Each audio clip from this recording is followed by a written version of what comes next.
Well, hello, friends. Mark Holmes here with my buddy Cowboy Joe Boo. And as always, thank you guys for watching, commenting, and subscribing to the Joe Boo Sports Report. Without you guys, man, I'd literally go nuts. We got JR214, the first one here. We got Brian. We got Ace.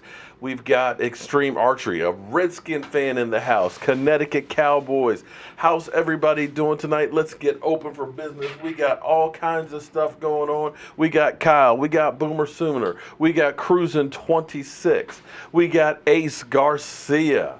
We got Marcelo. We got Boomer. We got Eric. We got Incognito. Man, so much to going on. Don't know where to begin. I know where to begin. Let's begin with getting Joe Boo a refill because I think he needs a drink. Okay, do we want to start with Earl Thomas or do we want to start with Marquez White? Let's see. Well, let's start out with Marquez White. Let me say this much here because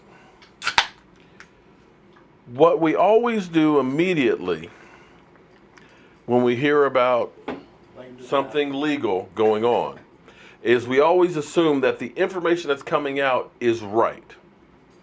That, hey, if that was said in the press, it's got to be true. But I say pump the brakes. Think back to when Mike Farello said there might be a tape of Dez Bryant out there that's 10 times worse than Ray Rice. It literally set off a firestorm. Everybody cut Dez Bryant. He's an idiot. You know, remember when you heard Ian Rappaport say that the police had been called to Dez Bryant's house 6 times? Made you think that, you know, this was like Miami Vice that was showing up at his house, you know, the SWAT team and everything. You know, one of those times was because they called the police because the baby was locked in the car. Another time it was a house that Dez Bryant didn't even live in. You know, so these were minor things. I mean, have any of you guys ever had the police come knock at your door? I had police come knock at my door to let me know that my daughter's car was hit by a drunk driver and launched down the street in the middle of the night. So it happens. You remember last year about this time when everybody said we need to cut Damian Wilson. Oh my God, he ran over a lady at a concert trying to park and pulled out an automatic weapon and threatened everybody. You remember that? Do you remember that? Because the way it was being brought out was literally, here he is, spraying the sky, ran the woman over, you know, spun out wheels and everything else, hauled ass and left. But you know, in October, he was cleared of all of the charges. You know that, right? I'll give you another one. How about Lucky Whitehead, who here in Virginia, they said he robbed a Wawa for a couple of subs. And it turned out it was a mistake in identity. Okay? So, hold on. Let's get all the facts and stuff out because here's where I'm kind of wondering. Okay? Again, I'm not saying he's right or wrong. I'm just saying let's wait and get everything out there. Because he was arrested for felony assault. For holding up a handgun. Now, Vosh, I see you're in here in the house. I'm trying to understand because I don't know the laws there, wherever this was that's happened. But isn't the idea of carrying a gun to deter other people from doing harm to you? And assaulting somebody, isn't that if I go over and I knock the snot out of Michael, isn't that what assault is? Isn't that what assault is? When you actually do something to someone else? I didn't realize that holding a gun up is assault. So that's what I'm kind of wondering, like, wait, hold on. And here's the other thing. I always say this because, listen, there's 3 sides to every story. There's my side, there's your side, and somewhere in the middle lies the truth. And you're never going to tell a story where it's going to make yourself look bad. You're going to kind of tell the parts that make you sound better in the story. So all I'm saying is let's hold on before we jump to conclusions, before we cut the man, and end his career and stuff, see, Vosh says he carries his gun to keep people safe. And the reason it keeps you safe is because people see the gun and they say, don't F with that guy, I'm assuming, right, Vosh? And if this incident happened, and I did in a video just beforehand here, announcing the show, you get people out there on the streets that are crazy, that will cut you off, swerve in front of you, slam the brakes off in front of you and stuff like that, cuss you out, give you the middle finger, say you drive like an Asian person, shouldn't be on the road, you're too old, where's your glasses, grandpa? Oh, I'm sorry, these are things that happen to me. And sometimes you look at some of these people and they're like, yeah, I'm going to kill you, you mother. You could get scared. So if you had a gun and say, hey, look, don't F with me.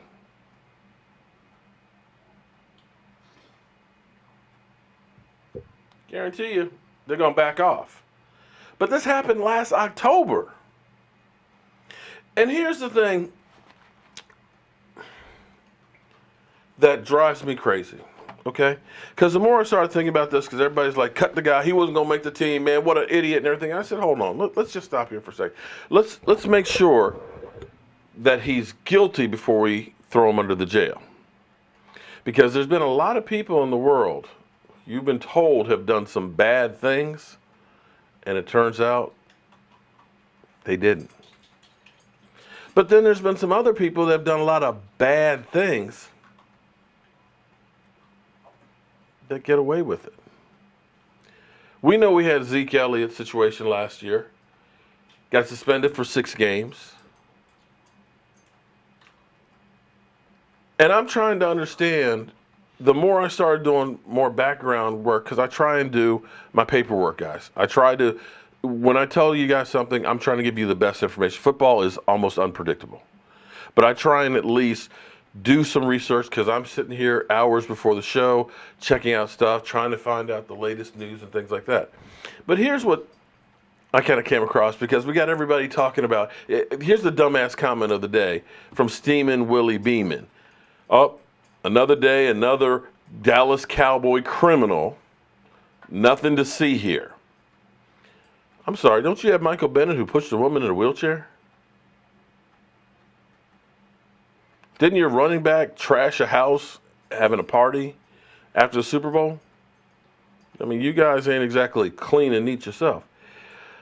But Reuben Foster, I'm trying to understand. This goes back to, you can call me a bitter Dallas Cowboy fan if you like. But Reuben Foster, I'm trying to understand how the hell he only got 2 game suspension and Zeke got 6. Zeke was accused of domestic violence with his girlfriend, right? It was just her and him. The police asked her when she called one of the many times, do you need to go to the hospital? You need to see a doctor? No, I'm okay. I'm fine. I just wanted to stop. But here's Reuben Foster, who got arrested for multiple domestic violence incidents with his girlfriend. And as I started reading about the attack on his girlfriend, the victim told the police that she was dragged by the hair, physically thrown out her house, and punched in the head 8 to 10 times. She was treated at a hospital for multiple injuries, including a ruptured eardrum. Now, she later recanted and said, oh, no, none of this happened. I guess she fell down the flight of stairs. But also, too, when the police searched his residence, they found a Sid Saucer 516. You can probably let me know what that is, Vosh. I don't know what it is. And high-capacity magazines, both of which are illegal in California, as well as him being pulled over with weed. He got 2 games. He got 2 games. Zeke Elliott never got charged, arrested, none of this. and got 6. How the hell is this going on? And now, of course, immediately, a guy who's at low on the depth chart, not a big time player. It's not like this is Dak or something like that. This is major news going across. I'll cut this guy immediately. The Cowboys, wild, wild west, man. They're, terrible. Because when you look at the 49ers, the 49ers since 2012, the last 6 years, have had 17 arrests. 17.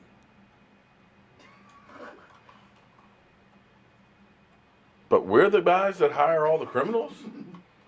That's one of those things that I always say is perception versus reality. That's what happens when you're a Dallas Cowboy. So let's, before we completely condemn him, before we end his career, let's at least let the facts come out. Because it may be another Damian Wilson situation where charges are dropped. That's all I say. Just wait a little bit before we judge. And especially, this is something, it wasn't like it happened this past week. This happened in October. He was arrested last month. Yeah. Well, cruising, and again, you think if you had a Dallas Cowboy player holding what looked like one of those left-handed cigarettes, trying to get you to sleep with while they are cutting up some baking soda, that there wouldn't be an investigation and suspension? Uh-oh. I done pissed somebody off now. What is it, Trey? We done got Vosh calling in here. I thought it was Trey. Oh, Lordy. I called that fool. Vosh, my weapons expert. Hey, where's Trey? Can you hear me? Vosh. Hello? Yeah, man, I hear you. I can't hear you. You sound like a chipmunk from my screen. Fix your chipmunk? What the hell are you talking about, a chipmunk?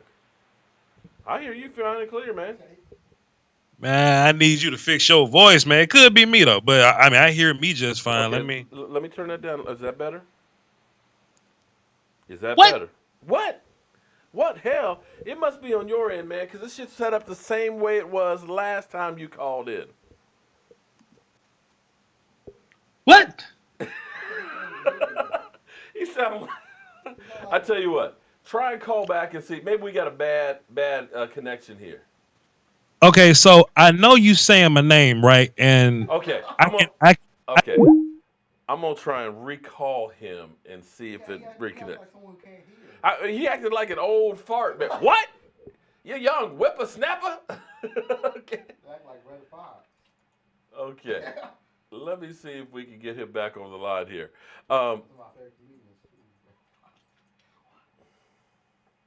That was almost too funny. I thought Trey hacked this. All right, let me see if I can get him back on the line here. See if we get a better connection here. Yo. Can you hear me now? That's much better, man. What's happening? What's happening, Papa? Listen, it's just the lines, man. It's not on my end. It's talk to Verizon or some shit. Okay? All right. Since you are the weapons expert here, I'm trying to understand. Can you hear me? Yeah. Okay. I'm trying to understand. Here's the thing. With the whole Marquez White situation, they said he got arrested for felony assault, but the only thing he did was supposedly show the gun, right? Is that considered assault? No, it seems like there was a lack of an investigation going on, Papa. I don't think the police were as thorough as they could have been, right. because in a road rage situation, if you feel like your life is in danger, you can 100% brandish your firearm. Right. I keep mine on me at all times. My baby right here. I got a rifle under the table. So if I'm driving and there's some type of road rage situation, I'm going to work, somebody follow me to work, and they get out the car and they walk up to mine, they cussing me out, I can 100% pull that thing off the hip and say, what's going on here? And if they proceed to make their way towards me, I you know what? And I just took my class like 9 months ago, Mhm. maybe a year ago. Right. So my life got to be in super, super immediate danger for me to shoot somebody. But according to the report, nobody was shot. That's what I'm So, saying. So I'm like, where's the assault? Felony so, assault is like, I knocked the shit out you. I assaulted you. I hit you. I pistol whipped you. so, You waved so, the gun? so if it was a road rage situation and look, I drive in Texas. I know what driving in Texas. Man, you know what? These comments in here, man, they're starting some stuff. They're talking about you being my son-in-law. Oh, Lordy. No. And the Willie Beeman fella saying that's illegal. It may be illegal in Saskatchewan, Wisconsin, or whatever, but Not in not here in Texas. Texas. No, Not and, here in and, Texas. and we've got open carry too. What I'm saying. Right. So in case, okay, the reason you have open carry is so people can see you got a gun. In Texas, we're encouraged to protect ourselves and carry our firearms. So what the concept behind open carry is there's a pistol on my hip, you can see it, but everybody knows that I have it. You know what I mean? Right. So you're less of a threat if everybody knows that you have it. That's the logic behind it. I had to get licensed to conceal mine. I wear mine concealed. I don't want nobody to, you know what I'm saying, to know I got a pistol, because if they wanted to shoot up the Maverick bar and they see me with it, they're gonna come for me first. I wear mine inside my pants covered up by my shirt. You see what I mean? So I can but you don't need a license to open carry. So but you really can't, like what people thinking when we say brandish your firearm, we can't wave our gun out the window Right. saying B word, don't cut me off. But if you get out your car and you walk towards mine, I'm gonna brandish this damn Glock 19, sir, and I'm gonna give you a fair warning, a fair, stern warning. And if you come even closer, Mm-hmm. God bless. God bless. Okay, right, and that's where I said, wait a minute, something don't sound quite right here, and that's where I try and tell people, okay, let's slow down, because we remember Lucky Whitehead last year. Like I said, they thought he was at Wawa stealing a stack of subs and everything else. It turns out it was mistaken identity. We had Damian Wilson, who allegedly pulled out an automatic rifle and ran over a woman, and those charges were dropped. So I said, wait a minute, it just sounds funny that they're charging him with assault. And I see them say he showed his weapon, and I just like Showing your weapon is considered a level of force, sure. But like I said, the investigation needs to be there needs to be some work put into that, because if it's a road rage incident and we in Texas, we know damn well that these things happen. Right. I've been in a few. People will get out their car and they will approach you on some silly stuff, and if they do that, you have a right to protect yourself, and you can brandish your firearm at that point. If this was for real, he'll be in jail right now. Like if he'd have shot the guy or whatever, he wouldn't have played ball last year. So this ain't really nothing. Cruising, actually, no, we didn't actually cut him for this incident. There was actually the whole thing of Zeke Elliott's girlfriend that accused him of domestic violence that he was also sleeping with. So there were other issues beside the sack of subs. That was just kind of the straw that broke the camel's back, or Lucky's back. He was on the practice squad last season. Okay, but anyway, enough of Marquez White. We're done with that. What the big thing is out there now. Quickly, real fast. You asked what a 6R 516 was earlier. Oh yeah. It's a short barreled rifle or an AR pistol. I got one of those under the table too. But go ahead and say what you about to say, yo, Papa. Go ahead and say what you about to say. Go ahead. Damn, he got all kind of guns up in there. I got my movie prop pistol over here.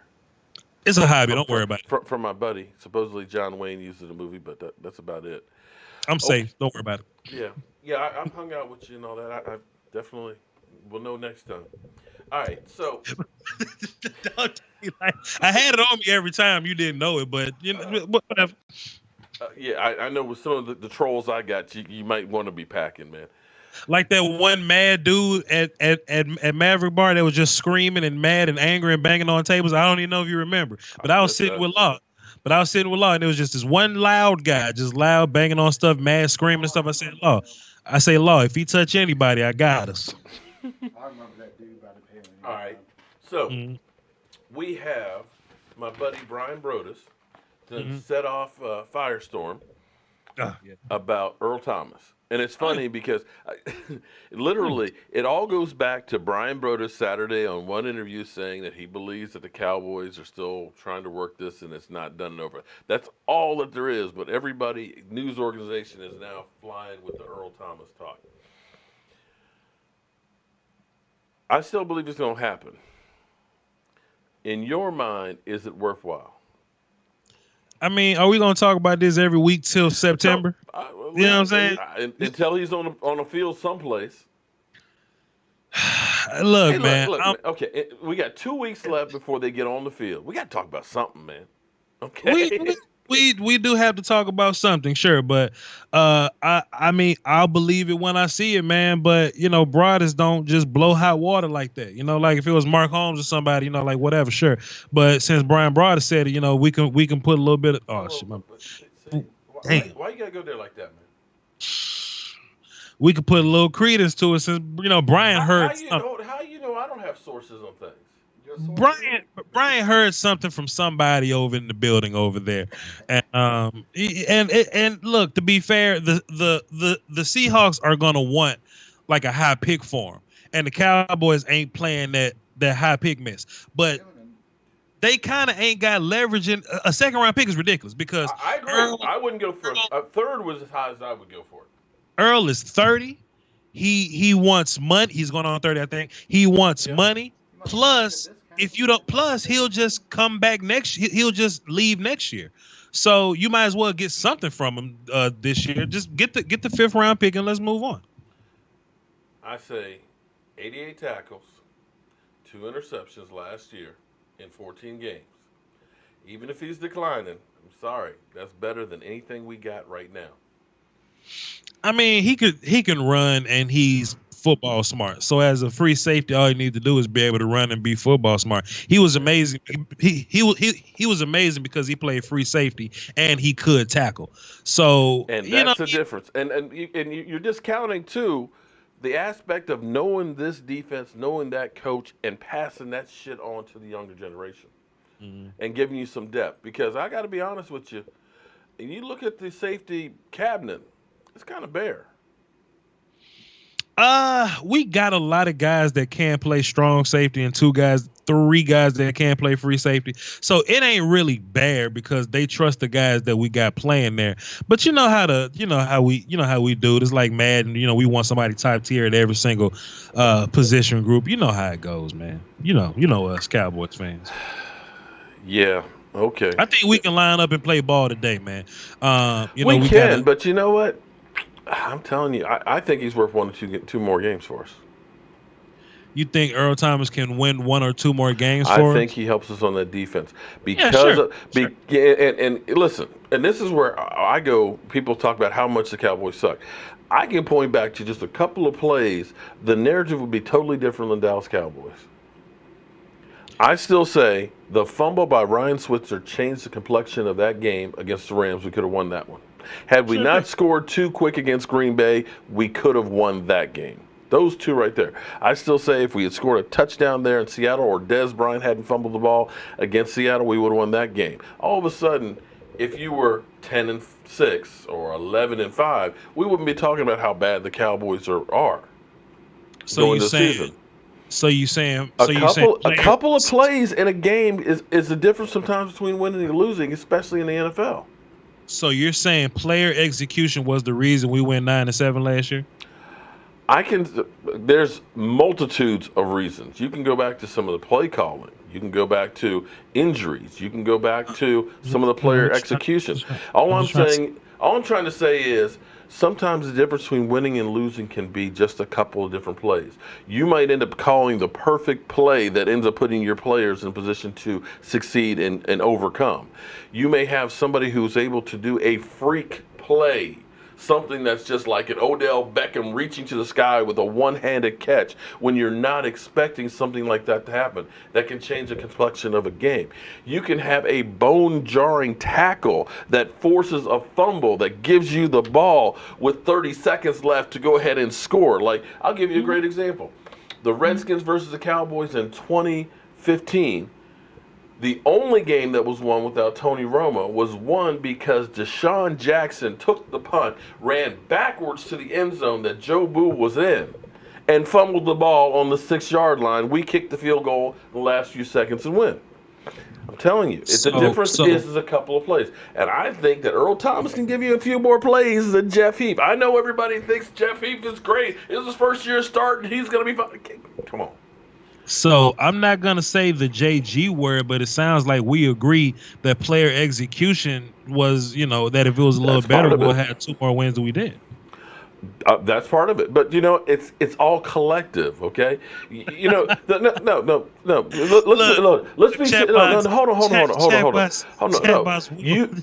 I'm not looking. It's hard. I don't have I've lost my glasses like Jalen Smith lost his brace, so I can't really read the chat box over here real well. So you're a young man with young eyes. So if you see something that's really good, please pull it up for me. That's what I'm saying. Wiggle Bell says Vice just tried to corner Mark. I 100% trying to corner Mark. Oh, he's trying to. Now listen. When I look at that season, there were so many opportunities that were lost, not just by players, not just by injuries, and not just by coaches. It's collective. You win and lose regardless of everybody blaming everything on a quarterback as a team. Now, there were times where you looked at the coaches in, like, say, Denver, and Zeke Elliott is just getting mauled, and it just looked like they just look like I don't know what the fuck to do. When you go through play calling and you end up scoring too quick and you leave time for Aaron Rodgers, something that we should know. If there's anything that should be up on the wall in Dallas Cowboys locker room is never leave time for Aaron frickin' Rodgers, because we have lost every single time leaving time on the clock for Aaron Rodgers. That should be something that's burned in those guys' head by the coaching staff. So collectively, yes, there's coaches that make mistakes and don't put players in the position to win. There's players that fuck up their plays and their assignments and get boneheaded penalties. And then there's sometimes you just lose guys, you just get outmatched. So you've got to try and get advantages everywhere you can. And a difference of winning and losing the game can be just one guy making one extra play.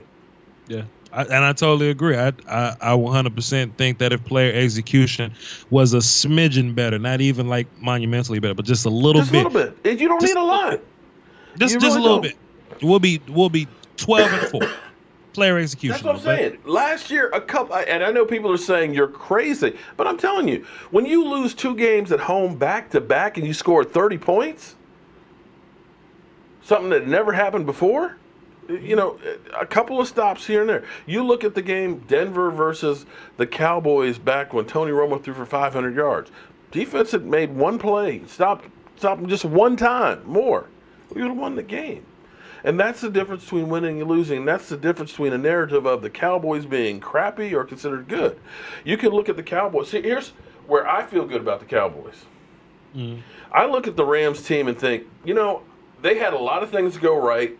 You look at potential-wise, you say, okay, they got close to reaching their potential. We lost Vosh here. You look at the Cowboys that were 9-7. You don't look at them and say they hit their peak or their potential. You look and say there's a lot of room for them to grow, because you can. Let's get Vosh back in here. Yeah, you was talking about the Rams. Go ahead. But what I was saying is, when you look at the Rams season, you looked at them and said a lot of things went well. You look and say they hit their potential, or the ceiling. You had Jared Goff, who was in the toilet the year before and looked like a bust. He all of a sudden had a great season. He's not going to improve that much more to make that team that much better. You looked at their defense. Their defense played really, really well. You look at the schedule that they played. Half of the teams they played had losing records and things. I mean, they played the 49ers twice. They played the Cardinals twice. They played the Colts, the Redskins. They played the Giants. So when you look at their schedule, you say maybe they got close to maxing out their capabilities. You look at the Cowboys, and you had a Zeke Elliott who the year before rushed for 5.1 yards a carry, goes to 4.1. You look at Dak Prescott, who, only had 4 interceptions during the season and 24 touchdown passes, 6 rushing. You look at him kind of go back. He's not hitting that potential that he had before. You looked at that offensive line and said that offensive line was not anything close to what their potential is. So when I look at the potential and the talent on the team, you say if things go well, that team has a lot of room to be a lot better than where they were last year. And they were 9-7, and I know there's some of those games that could have gone the other way and vice versa and stuff, but that's my point of this team is not that bad a shape. But if you can get an extra play or two here, it can be the difference of making the playoffs and making a run. Cowboys will be fine. And, like I said, I'm not going to say the JG word, but I think, most of the fuss that's being put together over this offseason about Cowboys go 7-9, they won't have a winning season, 8-8 or whatever. I think it's all just. I don't understand how people can go there like that when you look at what they were able to do when everything pretty much went wrong. I mean, literally, you lost your franchise running back for 6 games, and when he was there, he wasn't really there mentally. Yeah. Because of all the stuff that's going on. You know that Zeke Elliott, those first 3-4 games, he was averaging under 4 yards a carry. Right. That wasn't this. Why are you whispering? So you saying as Zeke, so you're saying that if the league didn't do the unfair thing that they did, because we've talked about this, and we basically got a raw end of the deal, and we'd had Zeke for 6 games. He's trying to set a trap for me now, guys. We would have won 11, 12, or 13 or so games. Is that what you're saying? If we'd had Zeke, you probably would have, yes. And if you had an offensive line that wasn't giving up 9 sacks, to nobodies. In Atlanta, you quarterback probably played a little bit better, and especially if he hadn't hurt his hand. So yes. However, I'm not going to let Jason Garrett off the hook because that's where I know. Look, I know you must have some stock in his family company or something or other, man. I didn't say the JG word. Me and him are not friends. I just feel like sometimes people point fingers in directions in which they don't know what they're really pointing at. And I appreciate you for saying that player execution is real. That the Cowboys got a raw end of the deal with Zeke getting sat down for 6 games. I'm glad that we can agree here that we find some common ground. But you also have to look at a coach at seeing a guy who's having a career game. Okay, you have to see a guy who's a nobody who's having a career game eating up your guy Chaz Green and say, you know what? As a coach, maybe I need to adjust to kind of stop that guy there. Maybe that might be something I ought to do.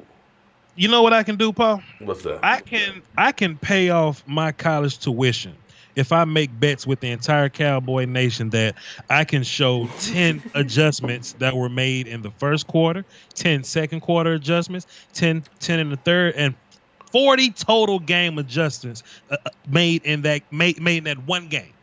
I would bet people I can find 40, and I make a video. You know me, Paul. I make a video. Make that video. Make that video and say, "Paw, you are wrong. Here they are. Show me.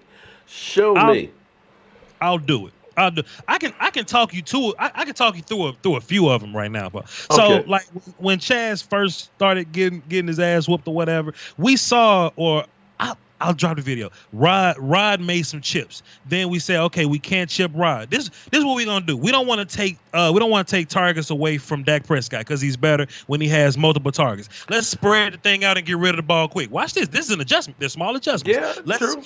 Let's go empty, spread everything out, get rid of the ball quick. Chaz got even worse. Okay, so cool. We can't do that. Let's try to chip with Jason. Jason's not that fast, and Jason he has to get to his landmark because of the defense that was playing. Jason was going to be the main guy, so Jason had to get to his landmark. Jason slow ass can't get to his landmarks if he's chipping defensive ends. Okay, cool. That's not going to work. Let's leave Rod in there. No, because that takes away a check down. So at some point, they did what Cowboys fans wanted them to do, leave Jason and Rod in there. Now you stuck with a situation with 3 receivers versus 6 DBs, Cole.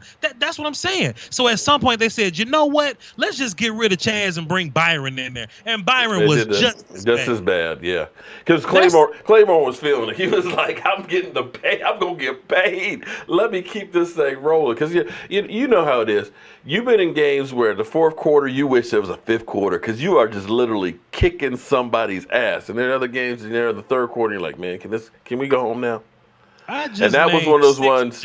Okay, all right. I just named 6 adjustments off the rip, but I don't like making videos out of spite. You know what I mean? I don't like making angry videos, but I just need people to be more aware of what Don't they bother me talking none. about. Of what they talking about. I need people to stop being so casual. Yeah.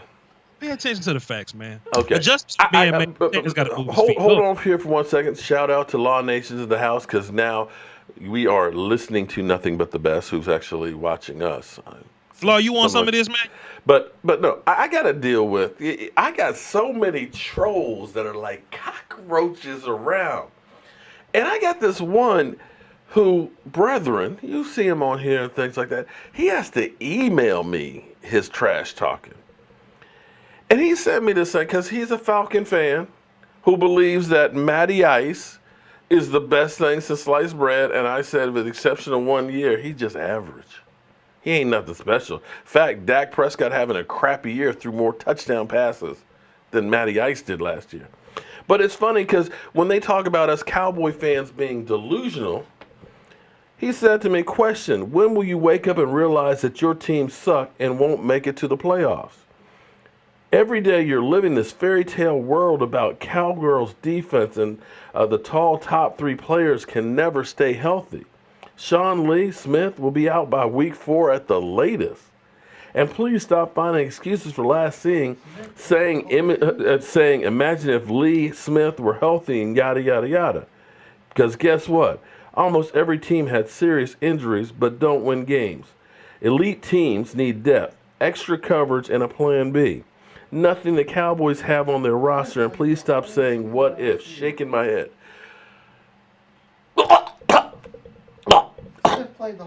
I'm sorry, I'm choking kind of like Matty Ice did in the Super Bowl, man. Elite team? You think Atlanta's an elite team? They're pretty good.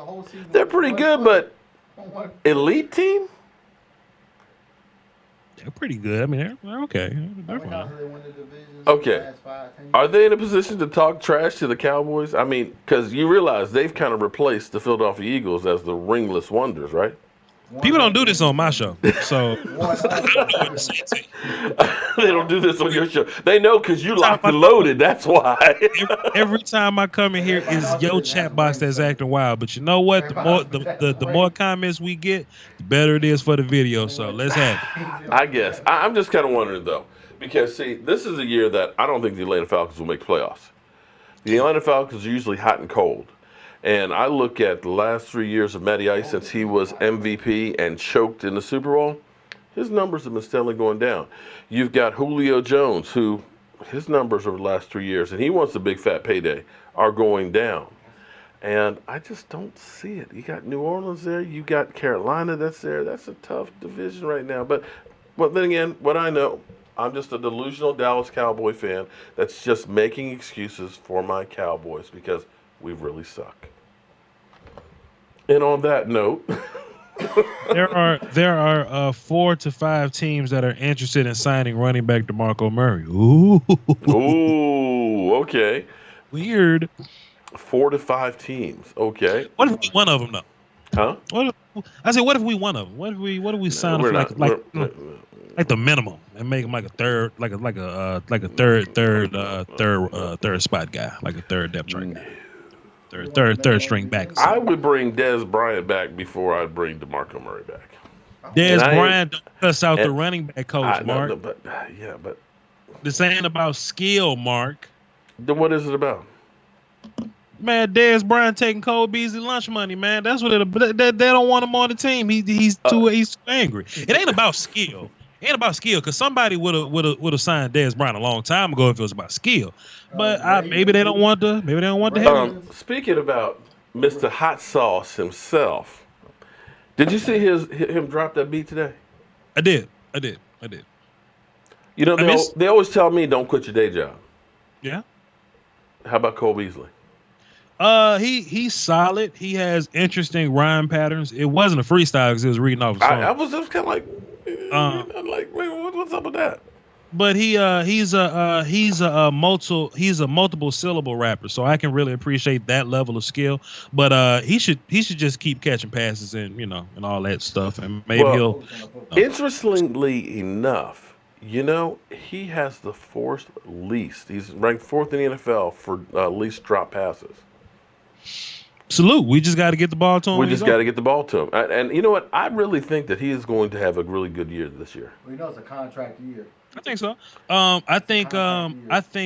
I think Zeke makes all the difference. When Contract year Zeke for Beasley, too. Beasley, he's a middle guy. He really tears up the middle, whether it be Oh stop man.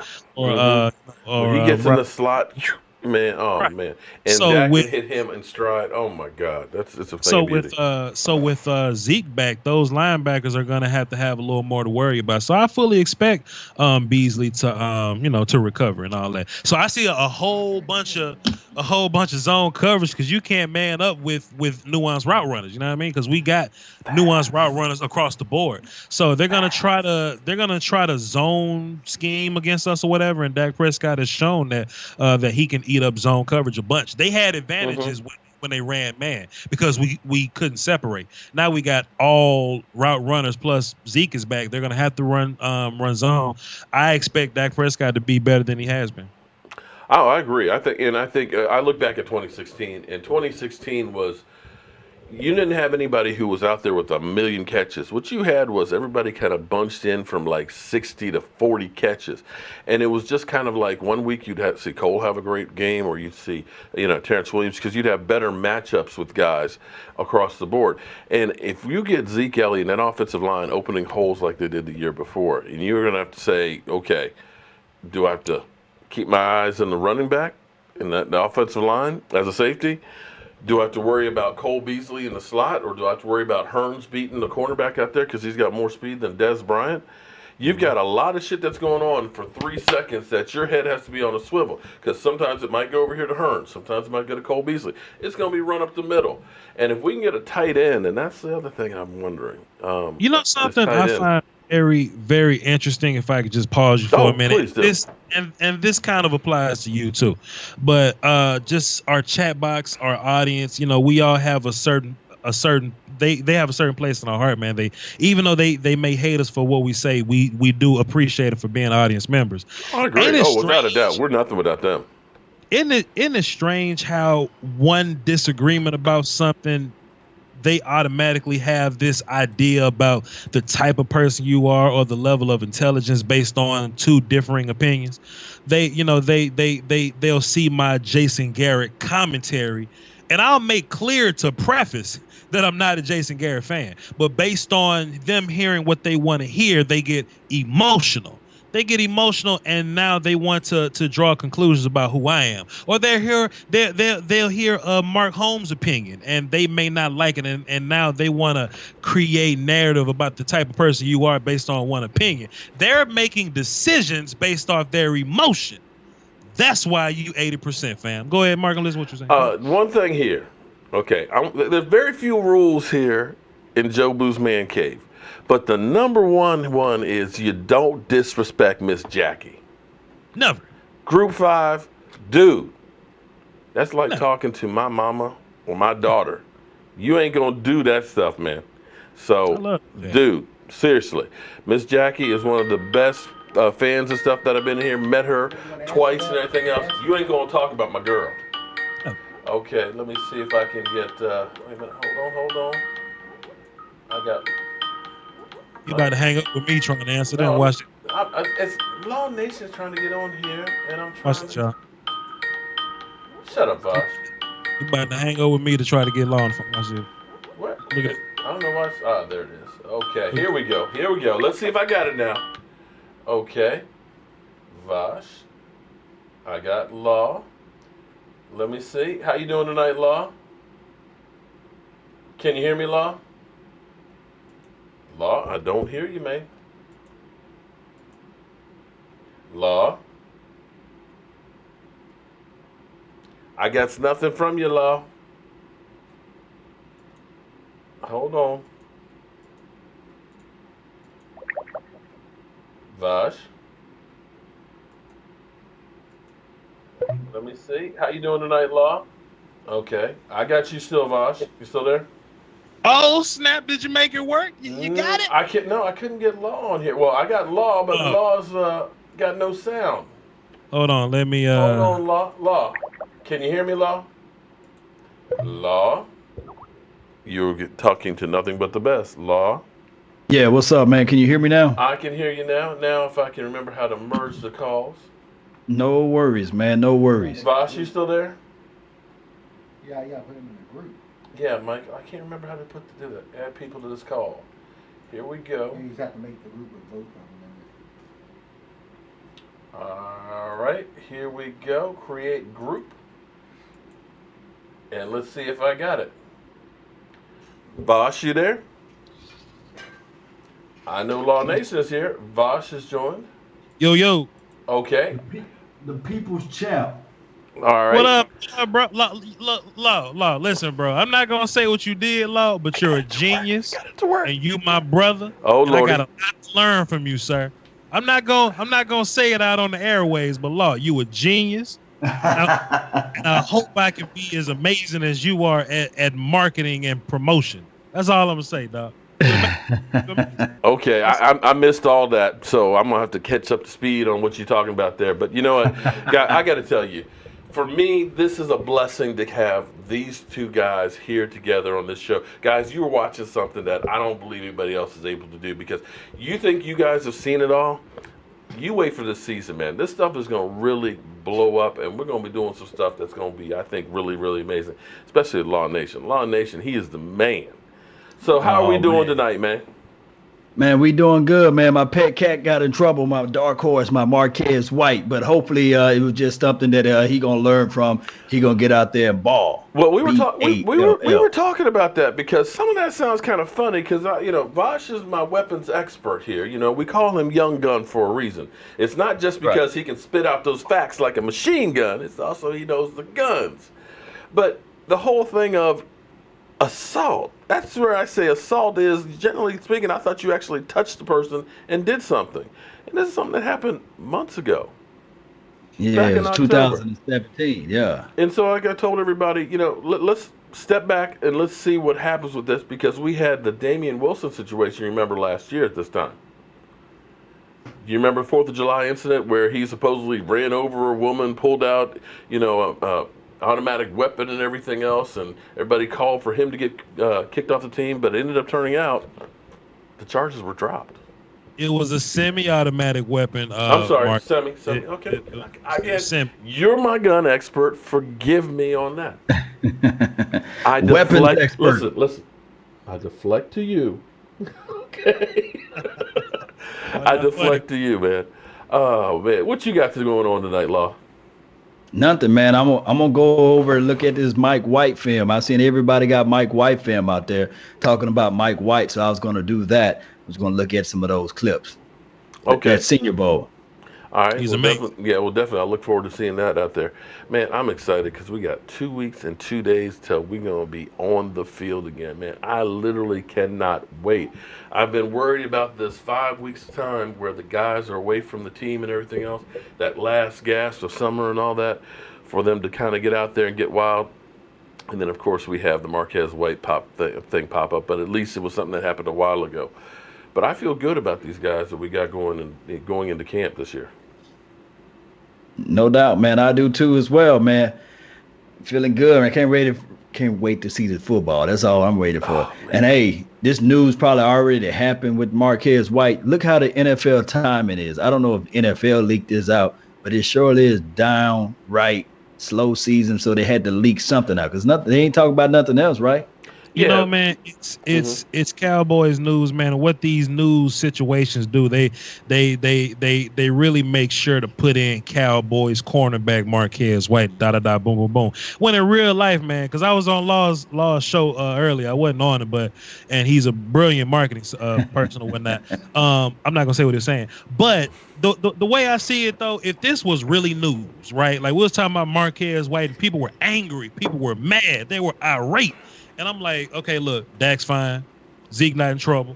Offensive line not in jail. Sean Lee still walking. Jalen Smith's in good shape. Cheeto, Jordan, Byron not arrested. We good. No trip. Everything's fine. Marquez White is the 4th guy on the depth chart. Everything's okay. No worries. But like I said before you got on here, Vosh, this is that perception versus reality. Because immediately, Steamin' Willie Beeman out there is saying, "Oh, typical Dallas Cowboys hiring criminals," and I'm just kind of like, wait a minute. Y'all look at the San Francisco 49ers with all the arrests that they've had. They've had 17 since 2012. Oh, Denver. Reuben shout Foster. out to Incognito, though. Incognito with all the facts, man. He sent me a link of the arrests of the last 10 years, and we're not even on the top of the list. Oh, we're down the bottom. We're down on the bottom. Yeah, we're 27th. 27th, okay? Take a look at the Minnesota Vikings and the Denver Broncos. Those guys are like 2.5 times the arrests of the Cowboys. But it's because everything is covered with the Cowboys. And, I remember when Reuben Foster's thing came out, how you were really pissed off. Have you actually looked at the police report from that incident with his wife, or excuse me, girlfriend, when she actually recanted the whole incident? Yeah, so she'll magically had these scrapes and scars on her face. And busted eardrums. Yeah, right, busted eardrums, but all this stuff is washed under the bridge, water under the bridge, when she said, "Oh, it never happened. It never happened. I fell. The doorknob hit me in my face," that type of talk. Over and over and over if it was again. anybody else, if it was text messages, if it was somebody texting their friend saying, "Hey, lie to the police officer when he pulled you over, when he talked to you," if it was anybody else, it would have been an investigation of the investigation of the investigation. What of the bad part? They caught Zeke's girlfriend texting her friend saying Zeke lawyer and the police on the phone. What you want me to say? Right. Like they got for that, and Zeke still got in trouble. That's there was so much other stuff, because she was talking about getting a boob job with the money she was going to basically get extorted with and going on vacation. And it's kind of like, how is it that this is still even a case? The shit was just crazy. Yet he got 6 games. Yet you got Odell Beckham over there trying to get you to sleep with. I ain't hear any investigation on Odell. Odella. What are you saying, Law? What does that mean? Odella Beckham. Odella? What? That's my nickname for Odella. He kind of sassy. Come on now. What does that mean, Law? Oh. You can't say that on TV. You can't say that on YouTube or Mark. I think he did. Where Cruzon 26 at, man? I miss him. He's the Giants. He's in here. He's in there. Shout out to Cruzon 26 and Streaming Willie B, man. Shout out to you, bruh. We even says ouch. Oh man, I've got this love-hate relationship with some of these trolls that I have, because after a while I kind of start to miss them. They just right. Sometimes it's some of the stupid stuff that they say. I tell you what though, Mark, if you're doing a live stream, you run out of topics. Trolls are the best thing for you, because you can always address them and take 25 minutes. Well, I did notice one thing tonight, that the trolls are a little bit more tame. I think my man last week, who's missing in action, that you scared away. I think he peed down his leg after you went after, man. Last week we was talking about something, forgot what it was, and Trey was in the chat box like, "Boy, Vosh don't know what he talking about. Vosh all talk. Vosh trash. Da da da da da." I said, "Cool, Trey, we can talk about it. I mean, if you want Here's to." my number. Trey was like, troll. I say, "Cool. Let me plug the phones up and give you an opportunity to call in so we can discuss like grown adult men." Trey went to go watch my Cowboys family. We ain't heard from him since. So right, and I have not seen a comment from him at all week since then. So yeah, you definitely put the fear of God in that man. But nice guy. So. Yeah, man. Low key, man. We really like you guys, man. Those who out there, the opposition, the trolls, because we're gonna have hate week. We want you guys to call in, because I'm already trying to find a Giants fan. I'm trying to find an Eagles fan. I think Mark, you already know an Eagles fan, right? Oh man, just Eagles, look. You can go in here right now. I got a Redskin. I got Hail to the Redskins. Such extreme archery for the Redskins. You got Steamin' Willie Beeman, who's definitely an Eagle fan. We got Cruising in here from the Giants and stuff. Believe me, you can't help but trip over some of these cockroaches that are in here, man. Dang. Okay. Shots fired. I'll never call nobody in my chat box cockroach. Dang. Oh, no. Believe me, they know they're cockroaches, because, see, what happens is when their team's bad, They're like cockroaches when the lights come on. You don't see them. Last year, this time, I had so many giant trolls in here. It wasn't even funny, man. They kept saying, yeah, man, we beat the Cowboys twice. We're Super Bowl favorites. You guys suck. And then after they lost the first game of the weekend, Silencio. they were gone. Mm. They were gone. But there are a few of them that have hung around, and I have respect for the ones that take the abuse when their team's bad. Because you can't be just a fair weather fan. You got to be there every single day. I am at every game. I'm live streaming, and I'm there after the game. If somebody kicks our ass, I say, congratulations, we suck today. You guys were the better team. And that's being a true fan. Looking in the chat box real fast. Also, Law. This is Kyle Lowley saying this. Also, Law. Vach is going to be Mark's son-in-law soon. Good comment. Oh Lord! Salute to you, sir. Oh wow! But in other news, Eagle Jobu is a proud cockroach. Okay, and Cruisin says he's a cockroach as well. See, they understand. It's a sign of respect. They know that they are a true troll if I call them a cockroach. So there's like the beehive and homosexuals and lesbians. So your people are cockroaches. That's y'all's thing. Yeah, that's my opposition fan base that's out there. They're cockroaches, man. Y'all strange over here, man. But for the Redskins, I really want somebody logically speaking. I've really been trying to reach out to this guy named Louis T. Y'all ever heard of him? No, I haven't heard of Louis T. He's not a troll or anything. I think he's a logical Redskin fan. I want to be able to talk and chap it up with him. You know what I'm saying? What you want to know about the Redskins, Law? I got jokes. No. I'm talking about when it get down to a hate week. Film sessions, film breakdown. Okay. I'm talking about somebody logically we can speak to. Wait. You want too much. You want a logical Redskin fan? Right. Jonathan Allen made me nervous, man. You're lucky if you just find one that can read, man. Huh? You're lucky if you can find a Redskin fan that can read at least. I'm the only logical fan.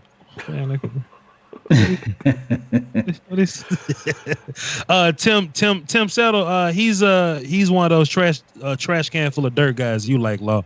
Right. He's not very upfield, short arms. I think he's pretty overrated though. Like if you just change up the scheme and move the offense going towards the outside, make him run a little bit, he'll get tired and have to chase guys down. I wouldn't get Tim Settle. I think the game is moving more towards athletic guys. So guys like Tim Settle aren't going to exist later on. Plus, he would be more of a nose tackle than a one tech. So I don't know how the Redskins going to use him, but especially in the defense, they 3-4, right? They 3-4. Yeah, 100%. So we'll see. We'll see. Yeah, see something like that. We can have back and forth talk like that. You know what I mean? Well, that's half the fun of football, though, is the trash talking. I mean, let's be honest. Yeah. That's and I'm going to say this, and I hope I don't lose any fans and stuff. We're couple of weeks away from training camp and everything else. We're going to be starting to play football again. I'm going to say this. Do not be flim-flam. Don't be bamboozled. And don't be drawn into the whole thing of this. The football players aren't American, and everything. Just please don't. Let's stick with football being the thing that brings people together. Because the thing I can always remember is anytime, anywhere, I see a Cowboy fan, it's what's up. It's a fan. It doesn't matter if they're black, white, Asian, Hispanic, whatever. You're a Cowboy fan, man. You're friends. And football needs to get back to us being like family. The protests weren't about saying F the military. The man who said, get him out of here because he's not American says, pardon Muhammad Ali. Muhammad Ali said, F the military, I'm not going. Okay? But you say, pardon him. Colin Kaepernick said, I just want to have equal justice for everybody. So don't get drawn into this fight when the season starts about the anthem protest. Please, let's enjoy this football season. Because it's going to happen, guys. It's going to happen where it's going to be trying to be a wedge issue. Don't let it become a wedge issue. And that's all I'm going to say about that. Football brings together people that never would have met each other, under any other circumstance, and it gives us a reason to come together and have conversation regardless of backgrounds and whatnot. I can walk around with my Dallas Cowboys lanyard on my keychain, on my steering wheel cover, or my password, my passcode on my phone or whatever. Somebody see it. We got 40 minutes of conversation between two people that had never met each other. So, salute to football, man. Salute to that. Yeah, amen. Because I'm looking forward to the season. I don't want it to be like it was last year, where it was just ugly. Because me and Holmes have nothing in common, but we can talk about this Cowboys stuff. Amen to that.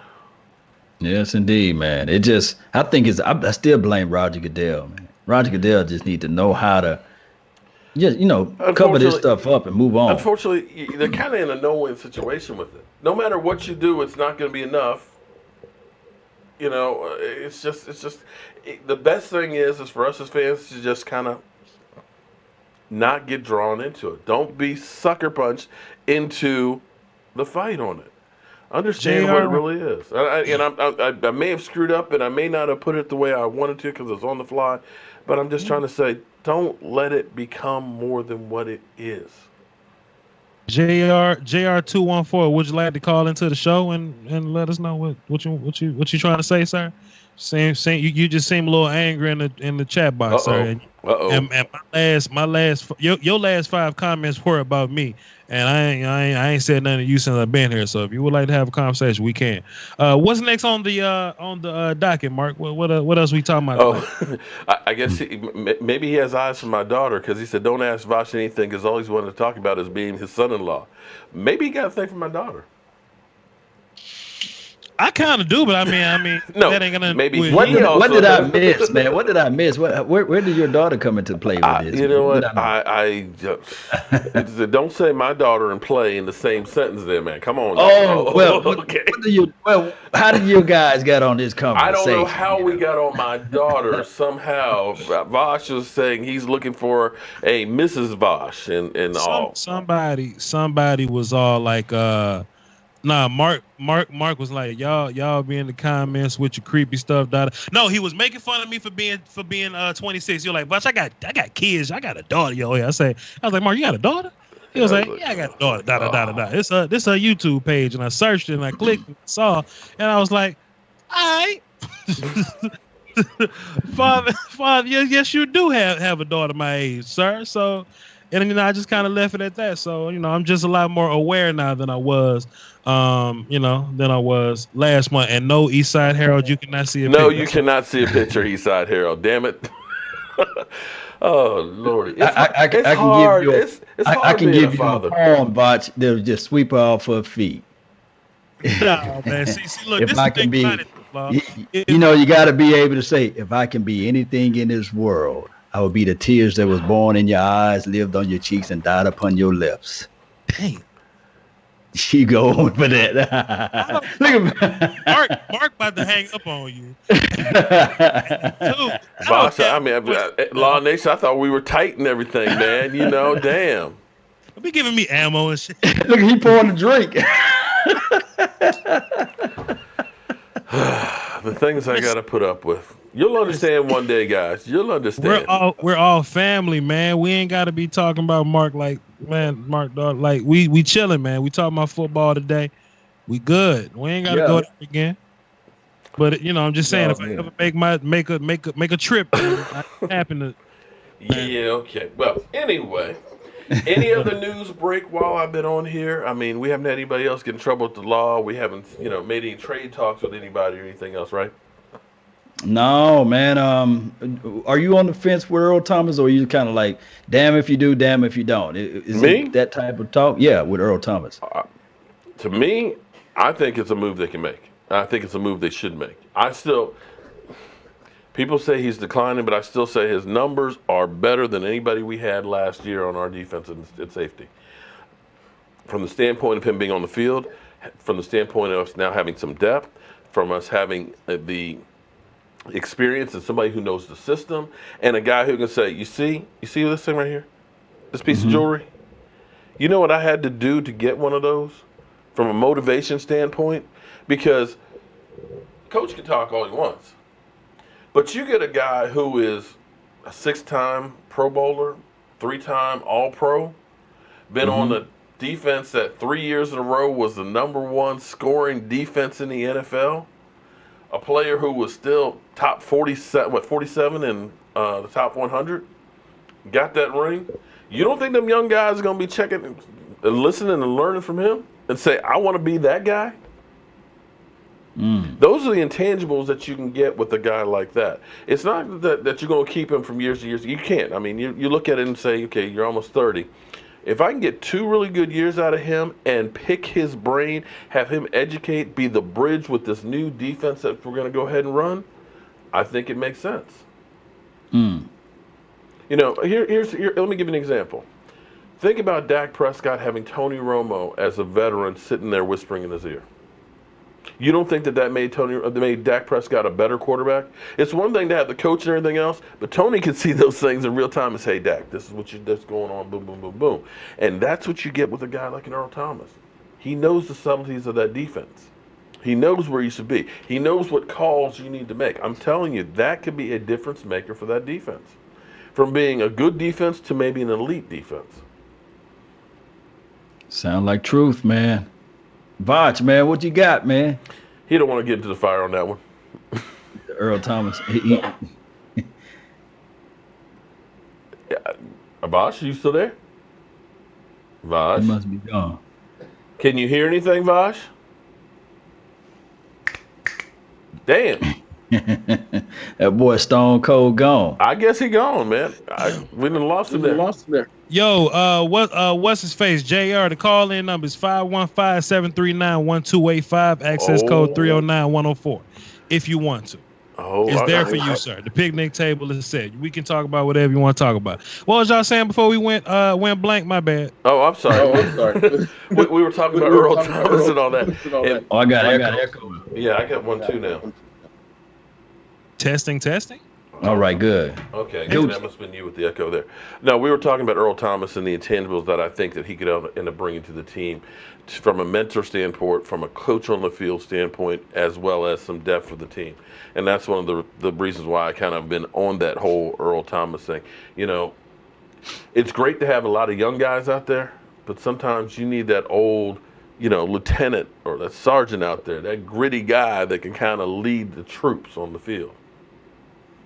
True.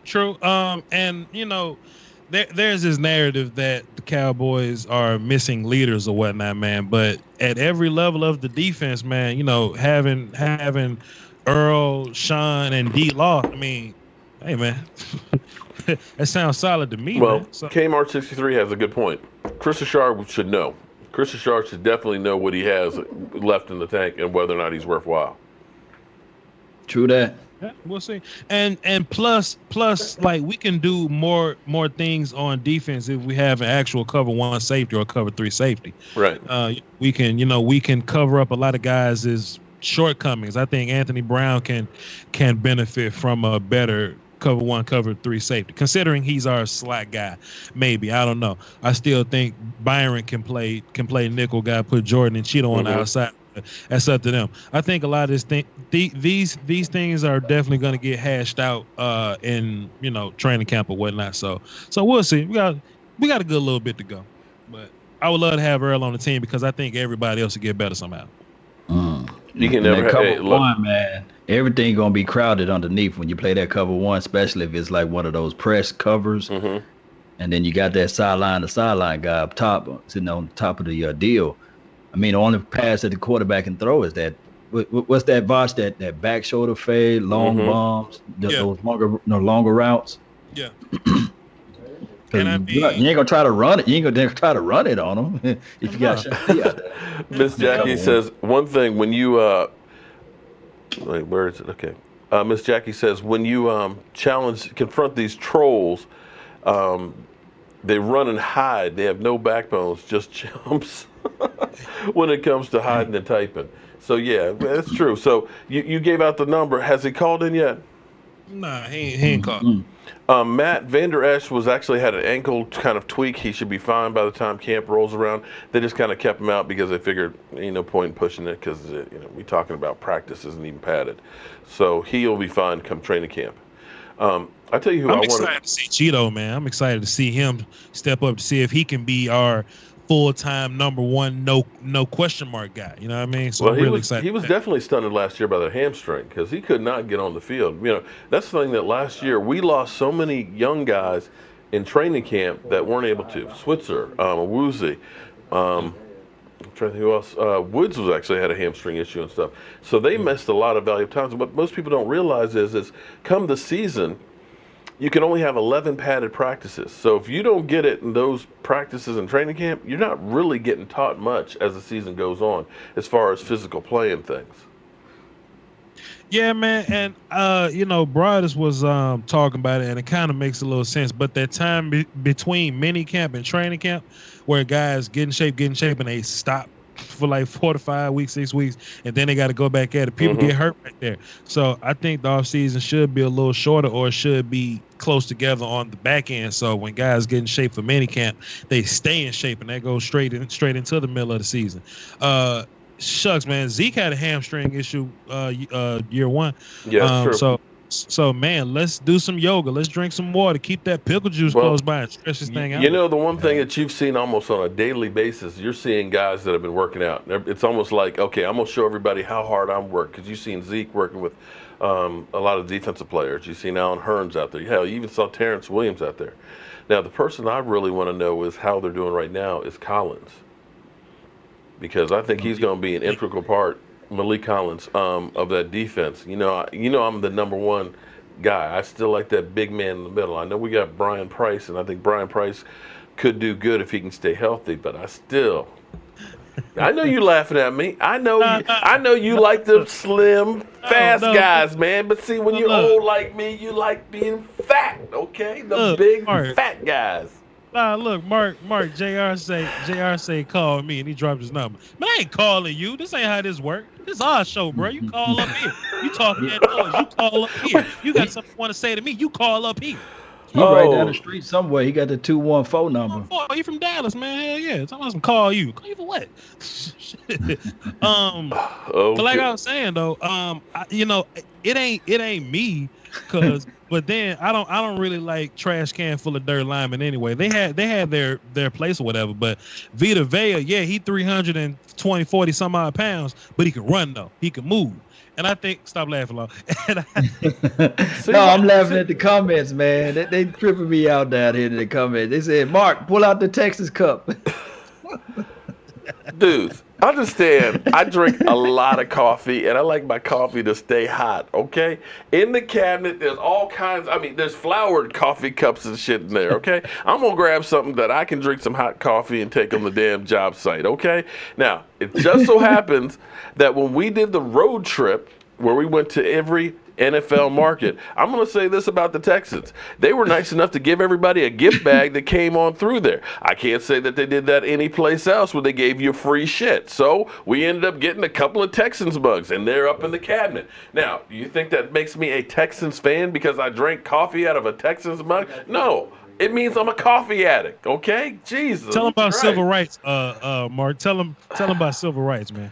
Man, see, you don't want me to get started on civil rights, man, because, see, I lived through them. I was the first.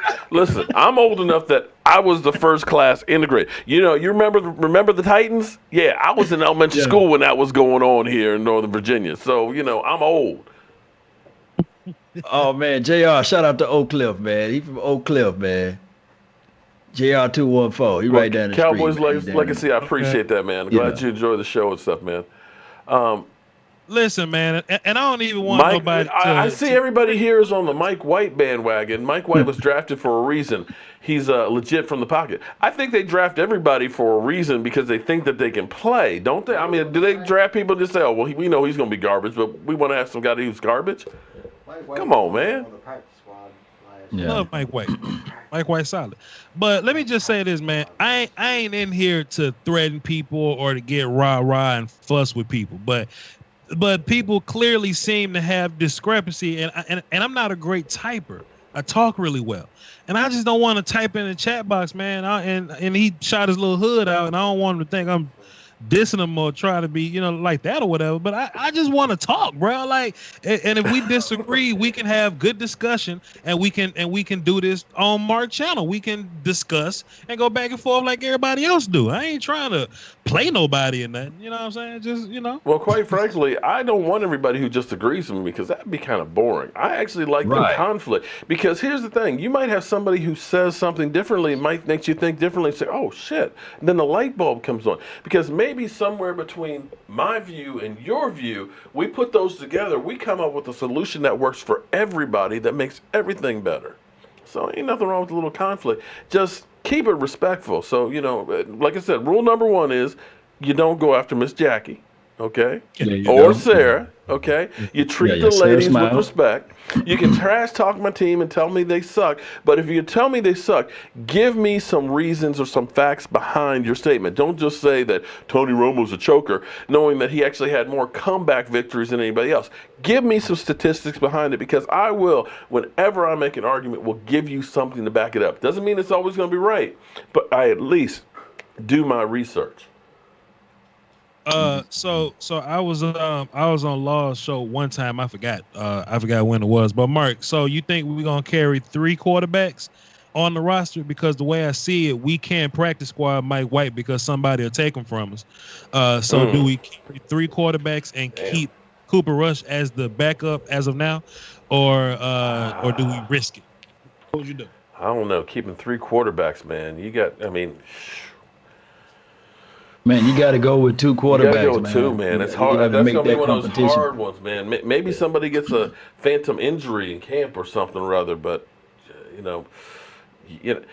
one of the things that the Cowboys to me last year had great personnel when it came to the starters, but the problem was is you didn't have enough guys to fill in to play certain roles. That's one thing. Excuse me. That's one thing that New England does really well is they don't use just 22 guys. They use guys up to 35, sometimes 40. They may only play 5 or 6 plays, but they're important roles that fill in their system. And I feel like that's where we need to be with like that defensive line. That's where we need to be with the offensive line, making sure we have a good backup plan in case Tyron Smith goes out. We know that Lyle Collins has had some back issues as well. And I'm not sure that you have the luxury of keeping 3 quarterbacks. Nor you have the luxury of keeping more than 4 tight ends. So, I mean, it's going to be something where we're going to go with 2 quarterbacks. I think that there's going to be a strong competition between the White kid and also the Cooper Rush. It is going to be a strong competition. Which White kid? Oh, my bad. What's the guy name? Mike White? Mike White, yeah. Mike White, yeah. I forgot the man's name, man. He weighs 6'5", so they ain't going to let him walk, man. They going to figure out a way. So you ain't getting. There's going to be some guys that you look at and say, damn, I can't believe we had to cut him. But, we've got a lot of numbers. When you start looking at the defensive line and the offensive line, that there's just not enough spaces for all these guys. I'm glad we're going to have competition, but especially the defensive line. And Joey S. in the chat box says practice squad. I mean, that's what we're saying. We can't because if you put somebody on practice squad, they're able to be picked up from another team. And just like David Irving. I think Mike White is damn good, so we can't risk practice squad to him. And Cooper Rush, I mean, it's kind of what you want to do with that. But we got a phone call. Let's see what's cracking up in here. 702, who this?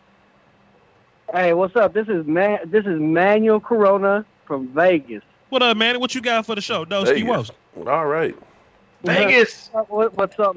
What's up, Mark? What's up, Bosh? What's up, everybody, man? I know y'all. I know all y'all. Appreciate that, man. So you're the one. So what are we talking about? Because I got my opinion on a couple subjects. We talking about quarterback. We talking about free safety, and we talking about gun laws in Texas. Make you pick. Okay, for sure. Okay, so free safety, Vosh, just like you said, we could go ahead and line up play today, bro. Just let it play out. If Earl Thomas wants to come to us, he's gonna come to us. If it doesn't happen, it doesn't happen. I'm not even gonna push the issue. I would love it, but I'm just not gonna push the issue. Quarterback. I want Cooper Rush as our second quarterback. He showed a lot of promise last year. We don't really know what he has, but he showed a lot of promise. Now, Mike White, he might be good too, but let him go ahead and develop. Let's not rush him into shit. So the problem and then, is though, the problem is though, we would have to have three quarterbacks on the roster, and that may have to take away, Right. from the rest of your roster. You see what I mean? I could feel that. Yeah. I could feel that. Then I'm still confident in Cooper Rush. He'll do a decent job for us. Yeah. If worse came to worse, I really have a lot of faith in that man. He showed a lot. Just in the glimpses that we got to see. If you guys remember, we only got a glimpse of Dak Prescott before he got rushed into the fire. So, I mean, if we're confident in that, then let's go ahead and be confident. Gun laws in Texas, I'm not even going to touch that, bro. Good answer. But, Marquez White, I really hope that everything works out for him. He's a practice squad player, if I'm correct. He's trying to make the roster. And if anything, he's trying to make the practice squad. I really hope everything works out for him because he has a big training camp coming up, and people are talking about him. Now he's really getting talked about. So we'll see how he bounces back from this allegation that was thrown at him, and we'll just go from there. Yeah, it's good stuff, man. Let me break down what he was saying all together, guys. There's 4 teams within the team. If you look at it collectively, there's offensive team, there's defensive team, there's special team, and then there's what you call the development team, which is the practice squad, right, which is scouting guys. And the teams that win are the teams that really focus on these 2 teams right here. The special team, you really got to play special team. And I don't know how the new ruling is going to come into play, but those guys are your wild card. And when you have 3 quarterbacks, you know for sure that those 2 guys are not going to be on a special team. So you're going to be limited in a sense. So that's why it's so important to have your mid-range guys like the linebackers of the world. They can run out and be safety out there as safety net for your special team. Now, the development side is the practice squad. Like the guys, like I said, like the Marquez White last year, who had a basketball body, who still had the frame and just need to get his legs from under his feet. And don't forget about Jamil Showers. Those are guys that can step it up that we just don't see, you see. So hopefully they make the right decision during this course of the offseason. But we really need to focus on the special team because we got a new coaching process. And then we have to also be mindful of the practice squad. Amen to that. All right. Appreciate you. Appreciate Emmanuel from Vegas. Thank you for letting me. Yeah, thank you for letting me call in. Y'all have a good night, okay? Go Cowboys. Doski Woski, nothing but the best. Well, I see a lot of people in here are on the Rico bandwagon and think we ought to go ahead and switch him from tight end to wide receiver. Rico can't learn the plays that's in front of him now, man. I don't want to keep switching up things in front of him. Like we like to talk about not constantly moving around guys because it's like their development or whatever. You definitely can't move Rico Gathers. No way. Yeah, he's having a hard enough time learning what he's got to learn for tight end. Yeah, so I mean, just leave him where he at, man. Somebody in Mark's chat box was fussing with me last episode. They were saying that we should have benched Jason Witten for Rico Gathers. Nobody was more reliable on 3rd and short than Jason Witten. He had the best hands on the team. Rico Gathers didn't necessarily know where to go. So if Rico knew the plays, sure, I put Rico in over Jason, but he didn't. So. Well, that's the one thing I always heard, that is in the National his Football football IQ was just not there. And that may be because he played basketball for so long. And remember, you're talking about a guy who hadn't played football since the 8th grade. So, high school, the playbook's about this big. College is about this big. NFL, you got to know your shit, and you got to know it right now. So, it's a lot to take in. I'm hoping he tries to take advantage of the situation because, you look at the size and the build it's incredible. But if you can't be where you're supposed to be and if you can't block, you're not going to be out on the field. Yeah, and then you don't want to show your hand. So the moment you see that 6'7", 6'8" guy rolling out there, and he only catches passes. I'm yelling out, pass. Mm-hmm. I'm yelling it out.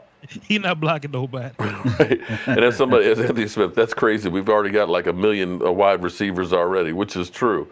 We do have a lot. That's where we got a lot of wide receivers. We got a lot of defensive linemen, defensive ends in there. So unfortunately, we're going to have to let go of some guys that you kind of say, damn, I think he could be a player. It's just the numbers game. You can't keep everybody. Yeah, but if anybody want to call in real fast, show might be wrapping up. But if they want to call in, 515-739-1285. We'll go ahead and go to 10:30 here because I gotta go to my day job, and I'm an hour ahead of you guys. So okay. So we got 6 more minutes left. We got a call 6 right minutes, now. 202. 6 Is minutes. this Trey? Fresh your own. 202. Is this Trey? Who is this? That's the DC number, is it? 202 hung up. I guess 202 is DC. Yeah. Yeah. This ain't want to talk. But. Okay, wrong number, I guess. Anybody want to call in? Call into the Vosh hotline. Trump, call back in. Donald Trump, call back in. You better not. Oh, Lord. Please, no. Please, 515-739-285, access code 309-104. We don't want to bring politics into this, man. No, like I said, don't get drawn into the fight on this thing, man, because we want to enjoy this season, man. I just want to have a great season. I want to see my Cowboys succeed so I can stop with all these cockroaches in here, man. Incognito said, Willie Beeman said it's me. So call back in, Willie Beeman. But Incognito says, talk about tight ends real fast. We really don't have a good idea. You know what I mean? Like when Jason was here, everything was kind of set in stone, but we don't really know who they like yet. This is really I wish I can go to training camp. You know what I'm saying? I can watch and, see what's going on, but we don't really have a good idea. But Swain, Jarwin, Dalton Schultz, I mean, we'll see. Rico, we'll see. No, and then you got to understand, too, as well, that guy, Jameis Olawale, he's like a specialty guy. He can play H-back. True. So we don't know. We don't really have a good idea for you. But Dalton Schultz is the one that has the most capital invested in him. So it's looking like him. We're a run first team, and based on the film I watched on him, he is a gangster in the run game. So let's see what Dalton Schultz got. I think he might be the guy.